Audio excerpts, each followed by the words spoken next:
qui est très étonnant, c'est que un jour il y a un homme qui est venu chez Rabbi Nachman et qui est venu lui dire qu'il était emmêlé, empêtré dans toutes sortes d'actions qui n'étaient pas très bonnes et qui ne savait pas comment s'en sortir et qui cherchait en fait une réparation et cherchait comment réparer ses actes.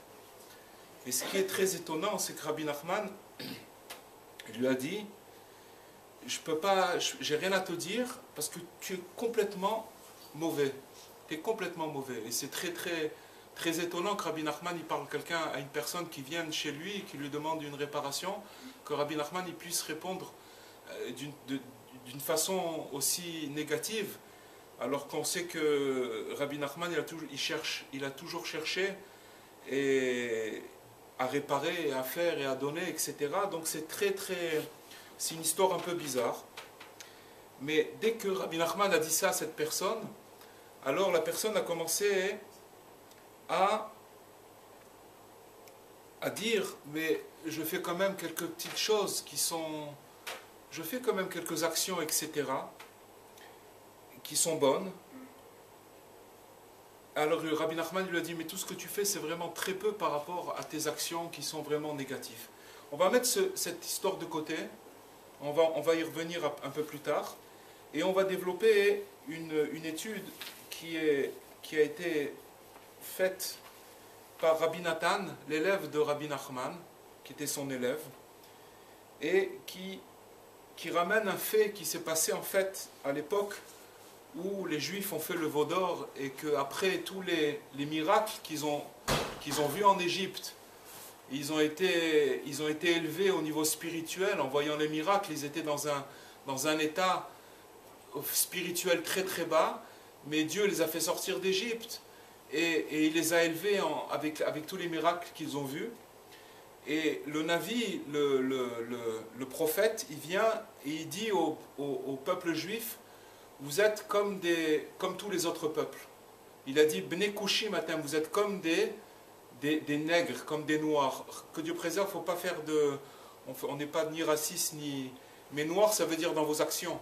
Que le fait que vous êtes tellement ternis dans vos actions, et vous êtes tellement descendus, que Dieu lui-même dit au peuple juif: mais vous êtes noirs, vous êtes comme les autres peuples, et je ne vois aucune différence entre les autres peuples et le peuple juif. Alors Rabbi Nathan pose la question: comment Dieu peut parler à son peuple alors qu'il l'a choisi, qu'il l'a cherché, qu'il l'a chéri, qu'il l'a élevé, et comment il peut comparer son peuple aux autres peuples? C'est quelque chose de très étonnant. Dieu ne peut pas faire une chose pareille alors qu'il sait très bien que le peuple juif, chacun du peuple juif, c'est comme des enfants uniques, comme chacun c'est comme son enfant unique, et c'est un peuple qu'il a choisi. Donc c'est vraiment une question. Alors, et non seulement à travers le prophète, il abaisse, il dénigre le peuple juif, il a été très violent, et il a commencé à faire des hontes, des vexations à tout ce peuple. Maintenant, ce qui s'est passé, c'est qu'à ce moment-là, il faut comprendre que le peuple, il était dans une situation où il n'y avait pas un autre traitement que celui-ci. C'est-à-dire de le repousser et de l'acculer à une situation très éloignée, de l'éloigner complètement. Parce que c'est expliqué que quand le peuple juif, il est arrivé à fauter, et qu'il est arrivé que même le peu de bien qu'il y a dans ses actions, il est tellement terni par le mal, parce qu'en fait il faut savoir que le peuple juif, il n'a rien à voir avec les fautes. Parce que de l'endroit où il vient d'un endroit tellement élevé qu'il n'a rien à voir avec la faute, il n'a rien à voir avec le péché, et que quand il descend ici, et que maintenant il est confronté à tous les paramètres de la vie, à toutes les tentations, etc., alors, quand il va trébucher, le bien, il ne va plus se voir. il va plus se voir déjà, lui-même, il va pas plus pouvoir le reconnaître. C'est ce qui se passe en général quand une personne, elle trébuche, elle n'arrive plus à voir le bien qu'il y a chez elle. C'est la maladie d'ailleurs du siècle. C'est que le problème, c'est qu'on n'arrive plus à voir le bien qu'il y a en nous-mêmes, et à cause de ça, on n'arrive plus à croire en soi-même. Mais maintenant, ce qu'il faut savoir, c'est que dans le ciel, il se passe une chose, c'est que Dieu, lui, ce qu'il veut, Dieu, il est que miséricorde. Par exemple, je vais vous expliquer une chose, c'est que si par exemple quelqu'un, il commet un acte, quel qu'il soit, cet acte, il y a 24 palais de justice dans le ciel, 24, Esrim Va'arba Batedinim, c'est des palais où on rend la justice, et qu'on va juger l'homme d'après ses actions. S'il a brûlé un feu rouge, il y a un tarif. On lui enlève des points, il y a des trucs, et on peut pas, il n'y a pas de dérogation, il doit payer. Maintenant, si la personne, si la personne, ce que je suis en train de vous dire, c'est le Zohar qui dit ça, c'est Rabbi Shimon Bar Yochai qui dit ça. Il dit que quand une personne, elle se juge pas, elle fait pas son introspection, ce qui se passe, c'est que dès qu'elle va faire une action, elle va être jugée d'après son action, et il n'y a pas de dérogation. À partir du moment où la personne, elle dit, mon Dieu, je suis passé par ça et par ça, j'y arrive pas, mais aide-moi. Elle cherche à se juger, elle sert à faire son constat. Alors à partir de ce moment-là, elle contourne les 24 palais de justice, et ce qui se passe, c'est que Dieu lui-même va juger la situation. Mais dès que ça arrive chez Dieu, Dieu il est obligé de juger la personne du bon côté. Et quoi qu'il en soit, elle va sortir indemne du jugement. Elle va sortir acquittée. Parce que Hachem, il est bon, il est miséricordieux, et il veut absolument que la personne, elle sorte de ce jugement et qu'elle sorte bien. Maintenant, le problème, c'est que quand on est arrivé à des actions et qu'on a terni notre image, et que le fait que notre image elle est ternie et qu'on n'arrive pas nous-mêmes à voir le bien qui est en nous, alors c'est difficile de recevoir de l'aide. Et ce qui s'est passé à cette époque où on voit que le prophète, il est venu rapporter la parole de Dieu en disant « Vous êtes comme le reste des peuples et vous êtes vraiment très bas et je ne vois pas quelle différence qu'il y a entre ce peuple que j'ai choisi et les autres peuples. » Il a fait ça parce que s'il avait directement cherché à trouver le bien qu'il y a dans ce peuple, automatiquement il aurait attiré une accusation des anges qui auraient dit « Mais attends, d'accord, tu cherches des petits points positifs, mais regarde dans quel état il est ton peuple, regarde les péchés qu'il a fait. » Et donc c'est le mal qui aurait emporté, et donc il y aurait eu une accusation. Dès que c'est un procureur, il y a des procureurs dans le ciel. Et de que si Dieu il commence à chercher le bien qu'il y a chez chacun, alors qu'est-ce qui se passe? Les accusateurs ils viennent, et comme Dieu aussi il aime la justice, il est bon mais il aime la justice, il ne peut pas déroger à la justice. On va lui amener des preuves, prends la balance et regarde, et tu vas voir qu'il y a plus de mauvais que de bien. Donc s'il y a plus de mauvais que le bien, c'est le mauvais qui l'emporte, et donc on doit les réparer, on doit leur envoyer une sanction. Alors qu'est-ce qu'il fait Dieu? Il est obligé de faire des vexations à son peuple, et de dire vous êtes comme le reste des peuples, et à ce moment-là, ça éveille au sein du peuple une réaction, mais attends mon Dieu, on n'est pas comme ça. On va, de temps en temps, on va à la choule, de temps en temps, on fait une prière, de temps en temps, on va à un cours de Torah, de temps en temps, on fait une petite action, on fait que ça. Si vous voulez, c'est par le négatif que Dieu, il va vexer le peuple, que ça va entraîner une réaction à ce peuple, et que ce peuple, il va vouloir se justifier. Et dès que ce peuple, il va se justifier, et qu'il va chercher le bien qu'il y a en lui, alors automatiquement, on peut commencer à parler.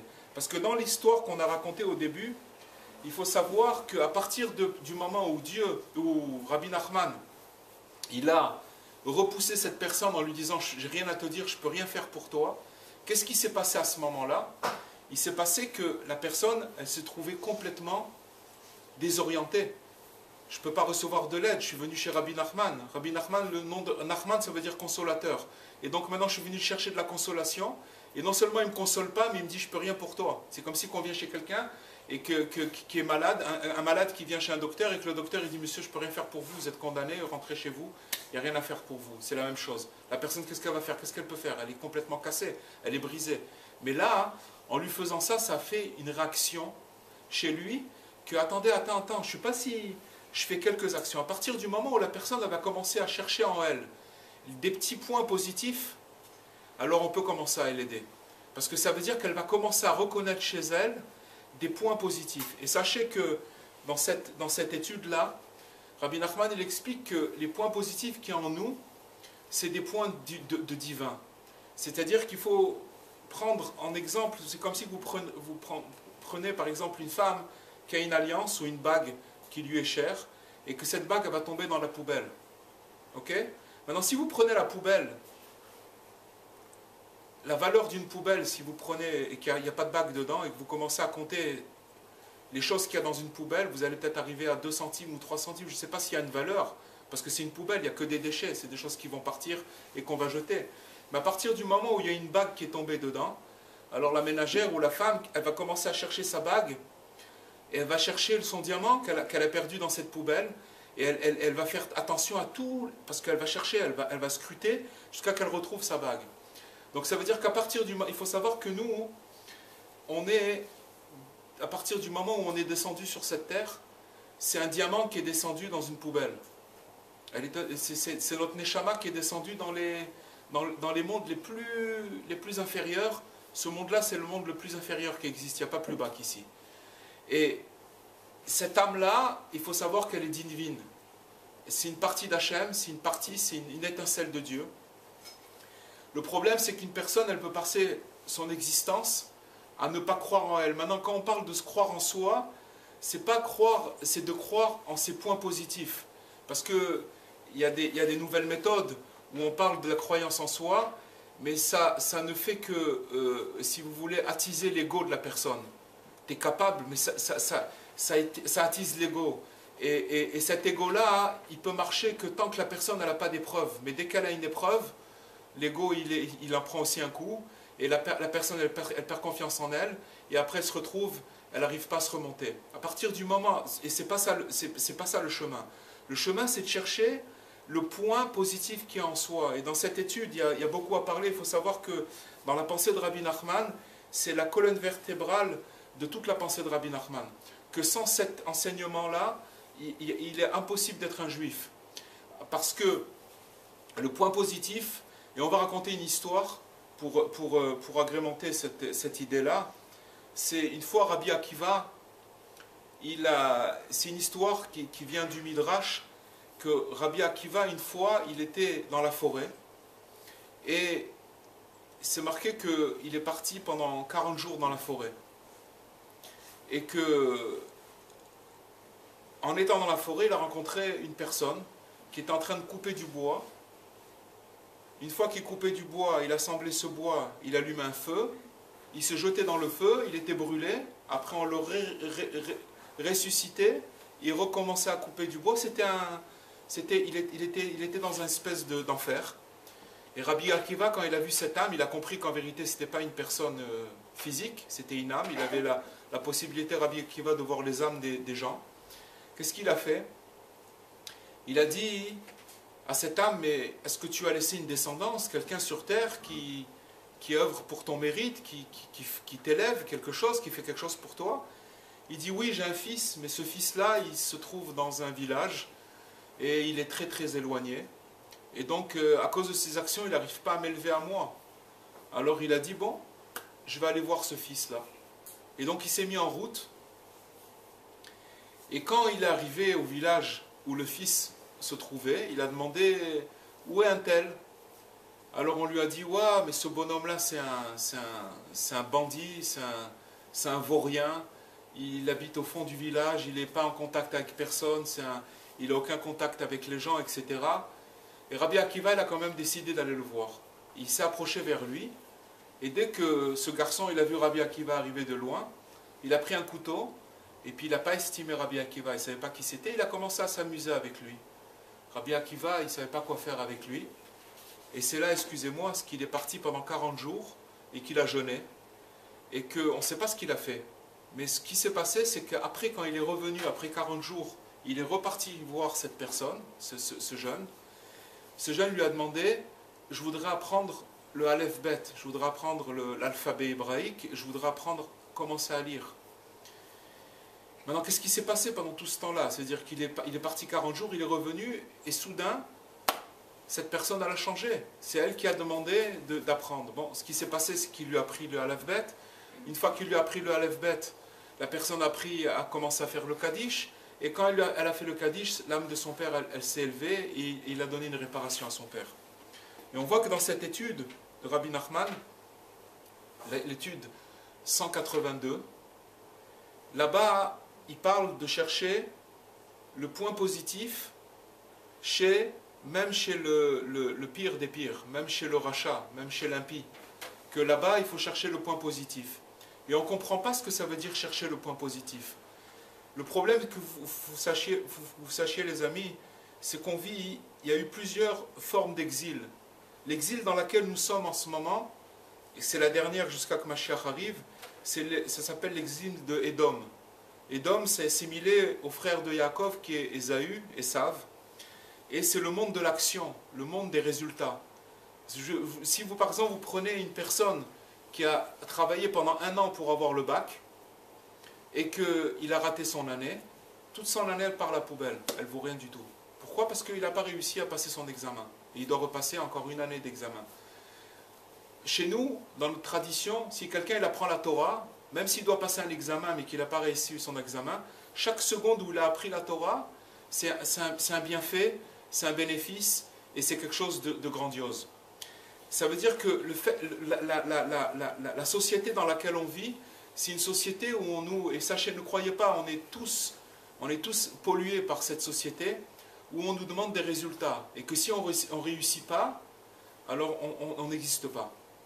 Des résultats dans la quantité de ce qu'on apprend, des résultats dans les diplômes, des résultats dans la vie professionnelle, toutes ces choses-là, et celui qui n'est pas capable, qui ne rentre pas dans le moule, on le met de côté, et il est vu comme quelqu'un qui n'existe pas. Alors qu'il faut savoir que l'homme, il est fait aussi de sentiments, et il faut savoir que cette galoute, cet exil dans lequel on est, elle broie les personnes, elle les rend de la viande hachée. Parce que si une personne n'arrive pas à tenir dans le rythme, elle se fait écraser. Et sachez une chose, c'est qu'on est dans une génération, en France particulièrement, où c'est le 2e pays au monde qui est atteint par la dépression. La dépression, elle vient d'où? Elle vient quand il y a eu de la pression. Quand il y a eu de la pression, après il y a une dépression. La personne, elle ne peut pas tenir le rythme. Et il faut savoir que le rythme de la vie qu'on nous impose, il va à des milliers de kilomètres/heure. Et c'est impossible de tenir la pression, c'est impossible. Et les gens, ils craquent, ils tombent, etc. Tout ça parce qu'on est dans cette... Il faut savoir que c'est l'exil avant l'arrivée du Mashiach. Maintenant, dans chaque exil, il faut savoir qu'il y a des maladies de l'âme, et qu'il y a des tzadikim qui sont venus, des justes, et qui nous ont amené des médicaments, parce que c'est pas possible s'il y a une maladie, qu'il n'y a pas un médicament qui vient pour faire sortir la personne de cette maladie. Maintenant, le médicament, c'est tout ce qu'on a dit ce soir, qu'on essaye d'expliquer, c'est-à-dire le point positif. Il faut savoir que le fait qu'on a un œil critique sur nous-mêmes, il faut savoir que à chaque fois qu'on réfléchit sur nous-mêmes, on ne voit que le mal qui est en nous. Une personne, elle réfléchit, elle a à peu près 60 000 pensées par jour. Maintenant, si vous réfléchissez, vous prenez un petit peu de recul, et que vous essayez de sortir de vous-même, et de voir les pensées qui passent dans votre esprit, et que vous êtes honnête avec vous-même, vous allez voir que 90% des pensées que vous avez, elles sont négatives. Sur vous-même, sur votre entourage, ça veut dire qu'on est complètement contaminé. Contaminé, et je vais raconter encore une petite parabole pour étayer ce que je viens de dire. C'est qu'une fois, Rabbi Nachman, il raconte qu'il y avait un roi qui savait lire dans les étoiles. Et il a vu en lisant dans les étoiles qu'il allait arriver une moisson, que cette moisson allait être empoisonnée, et que tout celui qui allait manger de cette moisson, il allait perdre la tête, il allait devenir fou. Alors il ne savait pas quoi faire. Qu'est-ce qu'il a fait? Il est parti, il a demandé à son conseiller, à son bras droit, qu'est-ce qu'on peut faire? Maintenant j'ai vu dans les étoiles qu'il allait venir une moisson, qu'est-ce qu'on peut faire qu'est-ce qu'on peut faire? Alors le conseiller il a dit, ben, cher roi, c'est très très simple. Ce qu'on va faire, c'est qu'on va prendre toute la moisson qui est bonne maintenant, on va la mettre de côté, on va la mettre dans un hangar, on va la garder pour nous, et que quand viendra la moisson empoisonnée, que tout le monde va en manger, qui deviendront fous, nous on continuera à manger la moisson, et on restera normal, on restera normaux. Le roi il a dit, mais t'as rien compris. Quand tout le monde va manger cette moisson, et que tout le monde va venir fou, et que nous on sera normaux, ils vont nous prendre pour des fous, puisque eux, si vous voulez, s'il y a 50 millions de personnes qui mangent de la moisson et qui deviennent fous, et qu'il y a juste 2 personnes qui sont restées normaux, c'est les normaux qui vont être pris pour des fous. Alors il dit non, on ne va pas faire ça. On va manger aussi de la moisson comme tout le monde, de la moisson empoisonnée, seulement on va se mettre un signe sur la tête. Et que quand on va se regarder l'un à l'autre, on va se rappeler qu'on est aussi fou. Au moins on saura qu'on est fou, c'est déjà quelque chose. Il faut savoir que cette moisson empoisonné, c'est notre génération. C'est déjà, Rabbi Nachman, quand il est arrivé, il a dit 2 mois jusqu'à Mashiach, il n'y aura pas de nouveauté. C'est moi qui va conduire le peuple jusqu'à Mashiach pour garder son identité et pour encourager les gens à ne pas tomber dans la dépression. Et je vais vous dire c'est quoi la dépression. Rabbi Nachman, quand il est arrivé sur terre et qu'il a commencé à dévoiler son enseignement, il a dit la chose suivante. Il a dit que c'est marqué dans la Gemara, dans le Talmud, qu'il y a 7 adjectifs pour parler du Yetzer Hara. Le Yetzer Hara, c'est le mauvais penchant. Il y a le Yetzer Hara, Madiach, Messit, Baal Davar. Il y a 7 adjectifs pour parler du Yetzer Hara. C'est des facettes du Yetzer Hara. Rabbi Nachman, il a dit maintenant, il n'y a plus ces 7 noms-là. Il y a juste une seule chose qui reste, c'est l'imagination. Koach Hamedame, ça veut dire l'imagination de la personne. L'imagination, c'est ce qui fait le lien entre notre cerveau et l'extérieur. Ça veut dire toutes les choses qu'on vit dans la vie depuis qu'on est petit, depuis qu'on est né. On a eu des expériences, et selon les expériences qu'on a eues, on a transmis au cerveau. Si par exemple quelqu'un il a vécu une expérience un petit peu exagérée, je vous donne un exemple. Imaginez-vous une grande personne qui vient devant un petit bébé et qui lui lève la main pour lui mettre une claque. Vous savez ce qui se passe pour le bébé quand il voit ça? Il voit un monstre qui vient lui mettre une claque, il est traumatisé. Il suffit de lui mettre une claque et ça y est, le gosse il est traumatisé. Et ça c'est des choses que chacun dans notre vie, on a passé des choses où on a fait, en fait l'imagination, elle fait le collage, elle fait des collages. Je vous donne un exemple. Si par exemple vous prenez une personne qui joue de la guitare et qui est roux, et que vous étiez petit, que vous aviez 5 ou 6 ans et que vous avez vu un concert d'une personne qui jouait de la guitare et qu'il était rouquin, frisé et rouquin, ok? Et que, bon, voilà. Et que par exemple 20 ou 25 ans après, vous voyez une personne qui est rousse, mais qui ne joue pas de la guitare, vous allez croire qu'elle joue peut-être de la guitare, parce que vous avez fait une association. Une association que comme vous étiez... et ce n'est pas fait dans le conscient, c'est fait dans l'inconscient. Ça s'appelle l'imagination. Maintenant, notre imagination, elle est complètement détraquée. On croit des choses qui sont complètement fausses. On croit des choses, on croit qu'on ne peut pas y arriver. On ne connaît pas nos forces, du tout, du tout. On ne connaît pas notre potentiel. Notre potentiel véridique, on ne le connaît pas parce qu'on ne connaît pas notre neshama. Il faut savoir que l'âme, elle a le pouvoir de transformer le monde, les gens qui sont autour de nous, l'âme qu'on a en nous. Seulement on n'y croit pas parce que c'est comme ce diamant qui est tombé dans une poubelle.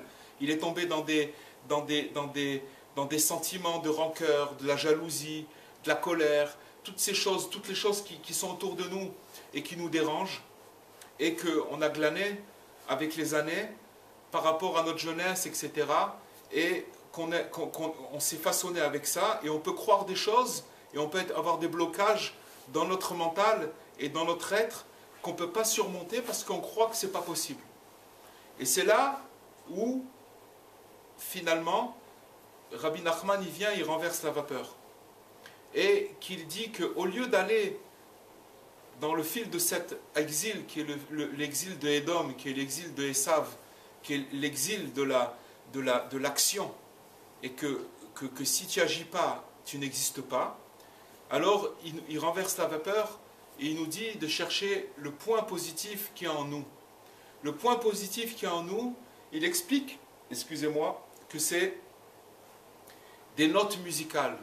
La Neshama, elle est formée, chaque âme, chaque juif, il est complètement différent de l'autre. Ça veut dire qu'il a une partition qu'il doit jouer dans sa vie. De la musique, c'est des points qui sont dans son âme et qui sont des notes de musique. Et que maintenant, son travail sur Terre, c'est de trouver ces notes de musique. Et c'est finalement le bien qui est en lui. Maintenant, le bien qui est en lui, Rabbi Nathan, l'élève de Rabbi Nachman, il explique la chose suivante. La proportion, c'est 1 sur 1 million. Prenez une personne qui a fait 1000 actions dans la journée.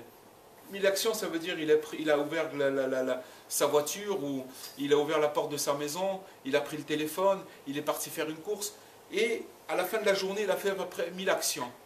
Ces 1000 actions, il va commencer à faire son état des lieux, et il va se rendre compte que sur ces 1000 actions, il n'a pas beaucoup de bien qu'il a fait. Il n'arrive pas à voir le bien qu'il a fait. Mais finalement, en cherchant, il va trouver qu'il a fait une bonne action. Il a aidé, il était à la choule et il a fait un don à la choule. Il a dit, voilà, je donne 20 € à la choule. D'accord. Donc il a dit, ah, j'ai fait une bonne action. Mais en vérité, quand il va commencer à regarder cette action, il se dit, mais attends, cette action en vérité, si je la cherche et je la décortique, je vais voir que je l'ai fait parce que j'étais intéressé. Parce qu'en faisant montrer que je donnais, alors je vais m'attirer un petit peu d'honneur. Et donc il va commencer à couper cette action. Donc on revient. Il a fait 1000 actions. 999, elles sont complètement bidons. Il n'y en a qu'une qui paraît bien. Et maintenant, celle qui est bien, il va commencer à la décortiquer en 1000. Et il va voir qu'il y a beaucoup de déchets et qu'il reste peut-être un point positif dans cette action-là, en enlevant tous les déchets. Rabbi Nathan, il dit que la proportion, c'est 1 sur 1 million. Puisque si vous prenez 1000 actions et que vous en enlevez une, c'est 1 sur 1000. Mais si cette action, vous la prenez, vous la coupez en 1000, et que sur 1000, il y a peut-être 1 millième qui est bonne, ça veut dire que c'est 1 sur 1 million. Vous me suivez? Vous suivez le raisonnement? 1 sur 1 million, ça veut dire que cette petite étincelle de bien, elle rachète toutes les 1000 actions. C'est-à-dire ce petit morceau-là, il rachète tout. C'est ça la proportion. Seulement, il faut y croire. Il faut y croire. Si quelqu'un est arrivé à croire, parce que le fait qu'on vit dans cette génération et dans cette mouvance, ça nous amène à croire que tout ce qu'on fait de bien, et regardez bien, vous allez voir comment vous vous jugez. Tout ce qu'on fait de bien, on le minimise. Et ce qu'on fait de mal, on le grossit. Et finalement, on a une image de nous-mêmes qui est complètement faussée. Et à cause de cette image-là, on ne peut pas avancer, c'est impossible d'avancer. Et donc ce qui veut dire ici, c'est en fait que Akadosh Baruch Hu, il a été obligé de pousser le peuple juif en le jugeant et en lui faisant des vexations, en lui disant « vous êtes comme le reste des peuples », pour déclencher une réaction, que cette réaction-là, elle va amener le peuple à dire « mais attendez, on fait quelques bonnes actions ». Et à partir du moment où ils ont reconnu, c'est comme un négatif, c'est par le négatif qu'il est arrivé à révéler chez eux, mais oui on fait, parce qu'on n'est pas comme les autres. C'est comme si vous dites à quelqu'un, mais t'es un goy. La personne va dire, mais non, je ne suis pas un goy, je fais quelques bonnes actions, je fais quelque chose. Ah, tu crois en ces actions-là? Finalement tu y crois. Alors il y a moyen de parler, il y a moyen de réparer. Parce qu'une personne qui commence à voir le bien qu'il y a chez elle, elle va commencer à allumer. C'est marqué que si vous êtes par exemple dans une salle obscure et que vous allumez une petite allumette, même si la salle elle fait 500 mètres carrés, cette allumette-là, elle va pouvoir repousser de l'obscurité. Cette allumette, c'est nos points positifs qui sont en nous, et il faut y croire, parce que Rabbi Nachman dit que c'est par ça, c'est comme ça que Mashiach, il va parler. En fait, ce qu'on étudie ce soir, c'est un avant-goût de ce que Mashiach, il va apprendre à tout le monde. Et sachez que dans la science, dans le coach, dans toutes ces nouvelles sciences, c'est en fait le regard positif, il est rentré partout, mais seulement c'est le regard positif avec Hachem. Ça veut dire que maintenant on a une âme, cette âme-là elle est en nous et elle existe et qu'on peut l'éveiller en cherchant le bien qu'il y a en nous véritablement, et c'est comme ça qu'on peut remonter la pente. Et ce que notre imagination elle nous fait croire, c'est le contraire. C'est-à-dire que on ne vaut rien, on ne va pas y arriver. Et ça, rappelez-vous ce qu'on a dit tout à l'heure, c'est le Yetzer Hara, c'est l'imagination, parce que maintenant, et pourquoi maintenant c'est l'imagination qui fait foi et qui est rentrée en nous? Parce que nous sommes rentrés il y a plusieurs zones dans les secrets de la Torah. Aujourd'hui, on est rentré dans la zone de la Bina. Ça veut dire, c'est l'instinct, la Bina, c'est de comprendre une chose d'une autre. Comment on appelle ça? Le mot il m'échappe.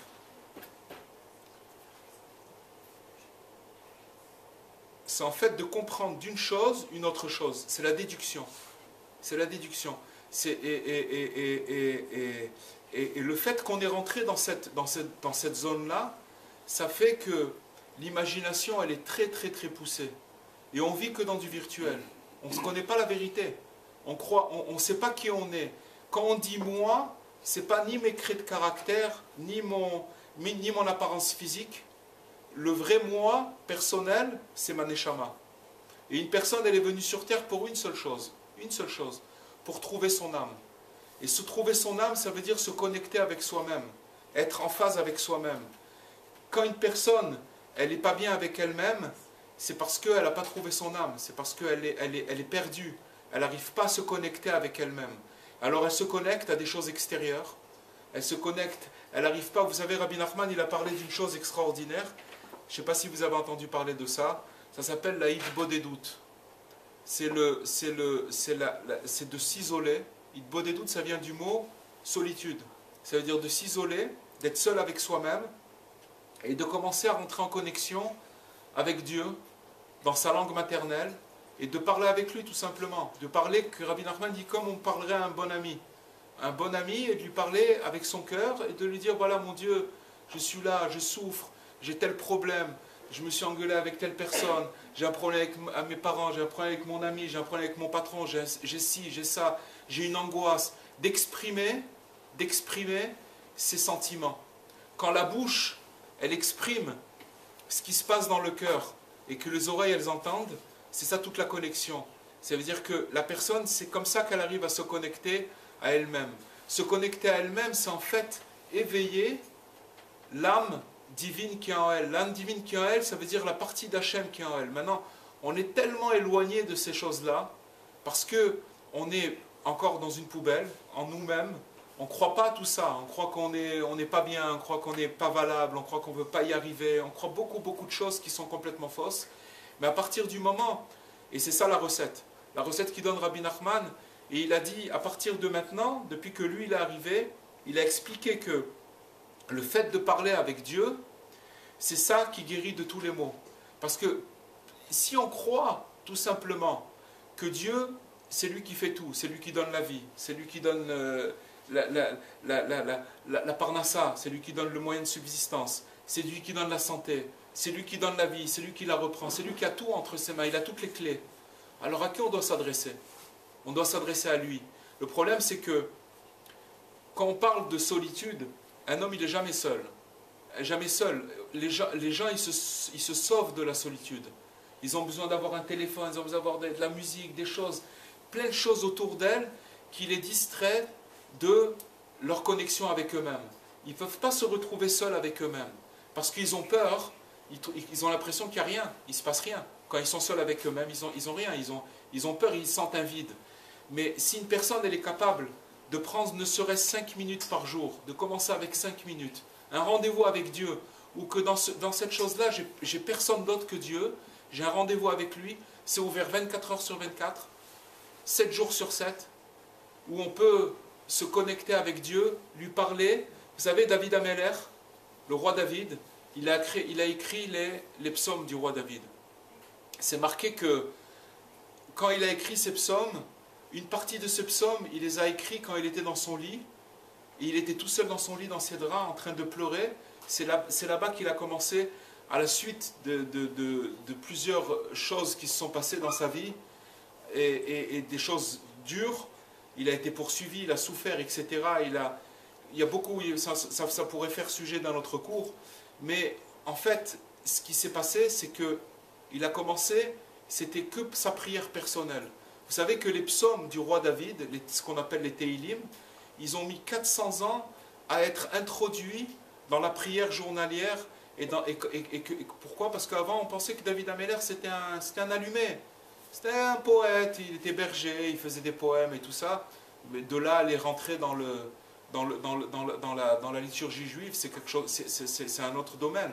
Ça a mis 400 ans. Après, les Chachamim, ils ont compris, les sages, ils ont compris que chaque poème de Rabbi David Ameller, dedans, il y avait de la prophétie. Et ces poèmes, en fait, c'est sa prière personnelle, ces états d'âme dans lesquels il est passé.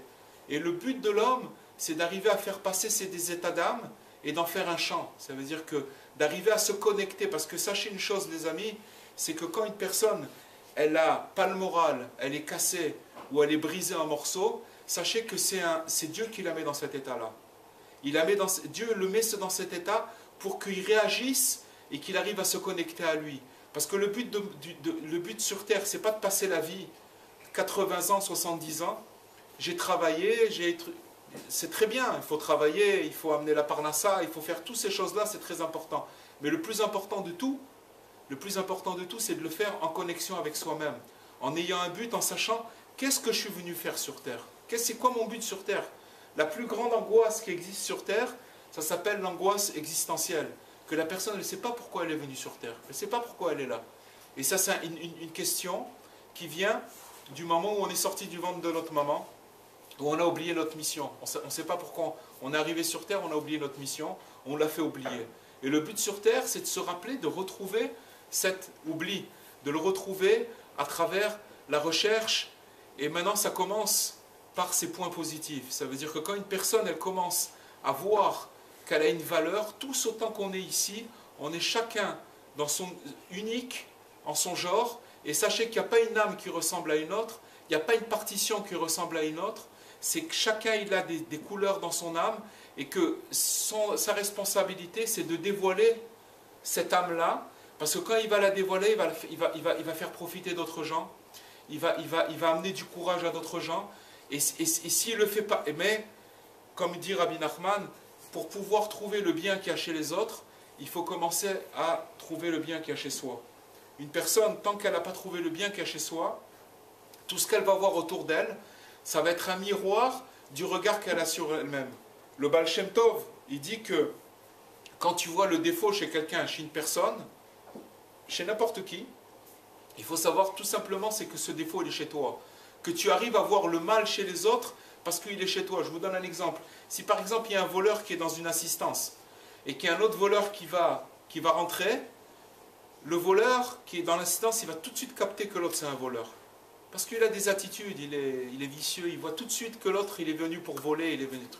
Quelqu'un qui n'a pas ce mauvais penchant, il ne va pas pouvoir capter que l'autre c'est un voleur. Donc quand on voit du mal chez les autres, il faut savoir ce qu'on voit, c'est nous-mêmes. On est juste un miroir de nous-mêmes. Et ça nous fait montrer autre chose qui dit le Baal Shem Tov, au niveau du jugement, de chercher le mal qu'il y a chez les autres. Le Baal Shem Tov, il dit que quand par exemple il y a une situation qui se présente, je vous donne un exemple. Imaginez quelqu'un qui a volé dans un étalage, il a volé une pomme, ok? Et qu'il a volé cette pomme, et qu'on va le traduire en justice. Et qu'on vous demande votre avis, qu'est-ce que tu penses? Celui-là il a volé, il a fait truc. Bon, je vous ai donné un cas banal, mais ça peut être plus, qu'il est en prison, il a fait telle chose, toutes sortes de choses qui se passent dans la vie. Et qu'on vous demande votre avis, quoi, il a fait ça, il mérite telle chose. Il mérite comme ça et comme ça. Le Baal Shem Tov, il dit un truc qui fait très peur. Il dit en fait, toi dans une autre vie, tu es dans la même situation que lui. Tu as volé une pomme. Mais maintenant on n'a pas voulu te donner ton jugement. On a attendu qu'une autre personne, elle soit dans la même situation que toi tu étais, et que c'est par ta bouche que tu vas donner ton jugement, et d'après ce que tu vas donner comme jugement à cette personne, c'est ça qu'on va t'appliquer. Tout simplement. Ça fait peur. Ça veut dire que quand on ouvre la bouche, ou quand on juge une personne, il faut savoir qu'on se juge soi-même. Et ça aussi, ça rejoint ce qu'on a dit, c'est la recherche du bien dans soi-même et la recherche de sa valeur. Et ça passe par le dialogue qu'on peut avoir avec Dieu tous les jours.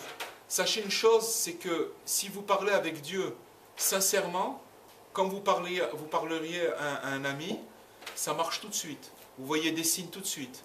Et quand après vous voyez des signes que ça a marché, alors après vous ne pouvez plus vous en passer. Parce que finalement, quand vous ressentez que vous avez... C'est quoi la connexion? La connexion, c'est que vous sentez qu'il y a une présence en dehors de vous-même, en dehors des gens. Que quand vous êtes seul, vous n'êtes pas seul.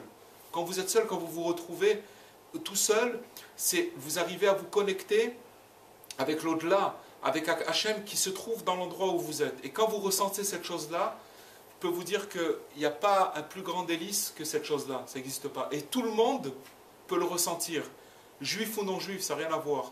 C'est marqué dans Tehillim qu'Hachem, il répond à celui qui émet une prière, il répond à tout le monde. Seulement, cette prière, elle doit être émise d'une façon où j'ai que toi, Hachem. Que je veux dire, je compte sur toi. En général, on commence à prier quand on a tout essayé.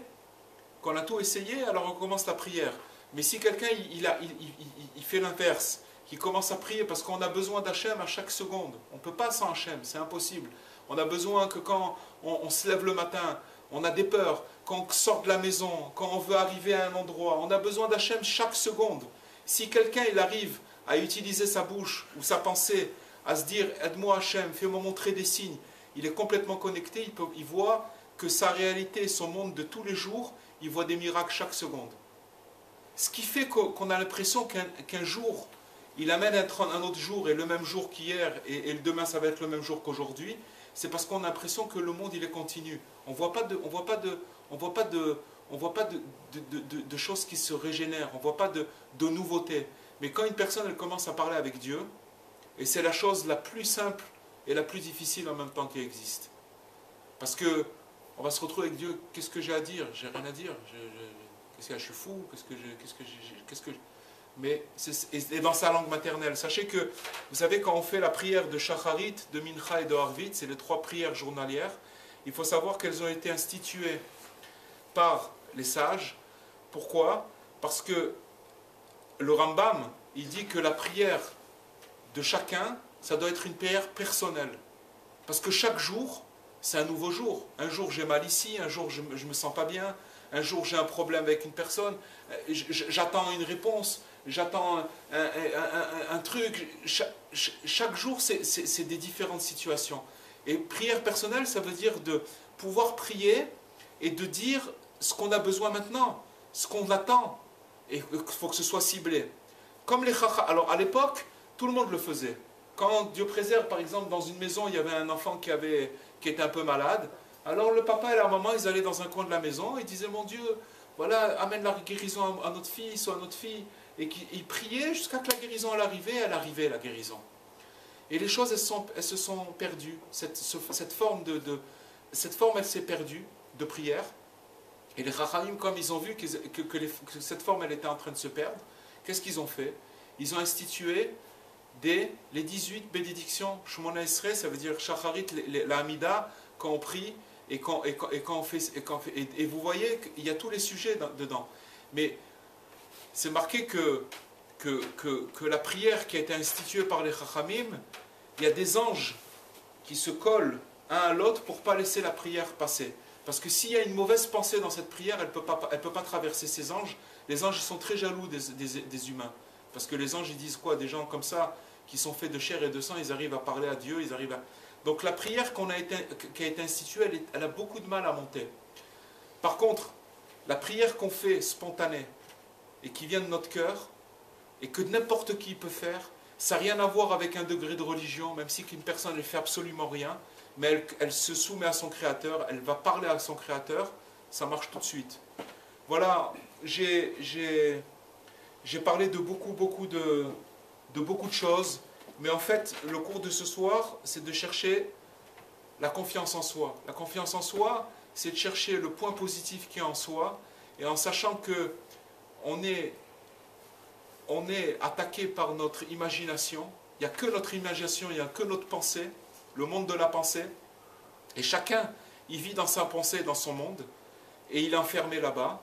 Et le moyen de s'en sortir là-bas, c'est de commencer à parler avec Dieu et de demander de trouver ses points positifs.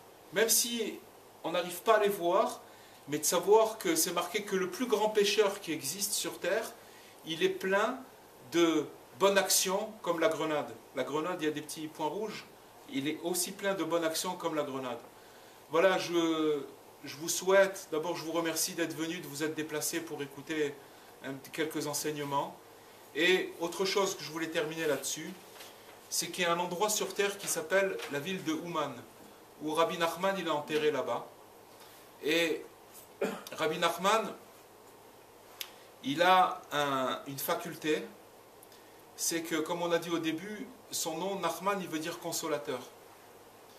Et il faut savoir qu'il y a quelque chose de magique quand on arrive dans cet endroit, c'est qu'on commence à voir, parce que le tzaddik, le juste, Rabbi Nachman, ce qu'il fait, c'est qu'il regarde le bien qu'il y a chez chacun. Il ne s'occupe pas du reste, il voit que le bien. En trouvant le bien, en cherchant le bien, en l'observant, il va élever la personne. Vous savez, je vais vous dire une chose. Il faut savoir que le regard qu'on a sur autrui et sur nous-mêmes, c'est ça qui dépend de notre évolution. Il y a des fois où on veut faire de la morale aux gens, on veut leur parler, mais il ne faut pas faire comme si tu devrais faire comme ça. Et non seulement ça ne les aide pas, mais ça les éloigne encore plus.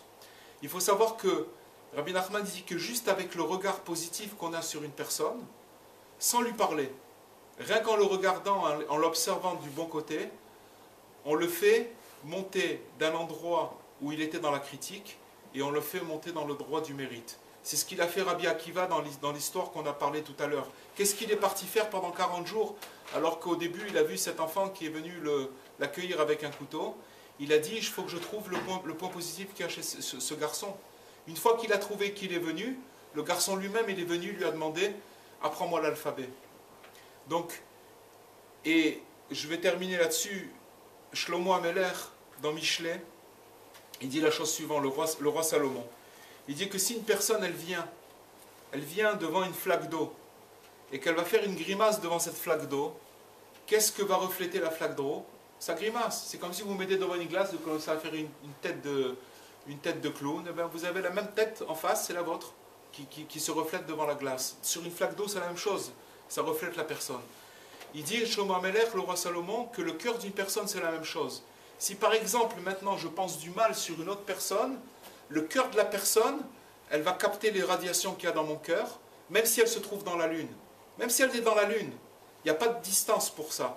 Et à partir du moment où je vais penser du mal sur l'autre, son cœur va capter mes radiations et va me ramener ça en retour, et je vais penser du mal d'elle. Ça veut dire quoi? Ça veut dire que maintenant, quand une personne, elle commence à chercher le bien qui est en soi, mais le faire pour se sauver, sauver sa peau. Parce que plus une personne, vous savez c'est quoi la vieillesse? Vous voyez les gens qui vieillissent avec le temps, ils commencent à avoir des manies, ils commencent à avoir des choses qui s'installent et qui commencent à se fauciller dans leur tête et à devenir... Et ils pensent que c'est vrai. Ils ont une parano sursis, on pense qu'on a parlé sur eux, parce qu'ils ne voient pas le bien qu'il y a en eux. Ils ont besoin de beaucoup d'honneur, parce qu'ils sont complètement... Et ça, avec le temps, et même des gens plus jeunes, c'est comme ça, avec le temps, ça se fossile et ça ne s'arrange pas.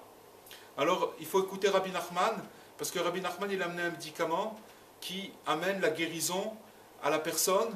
Seulement, comme on n'est pas habitué à ça, et qu'on est habitué au contraire, et pour ça, il faut venir à Ouman, chez Rabbi Nachman.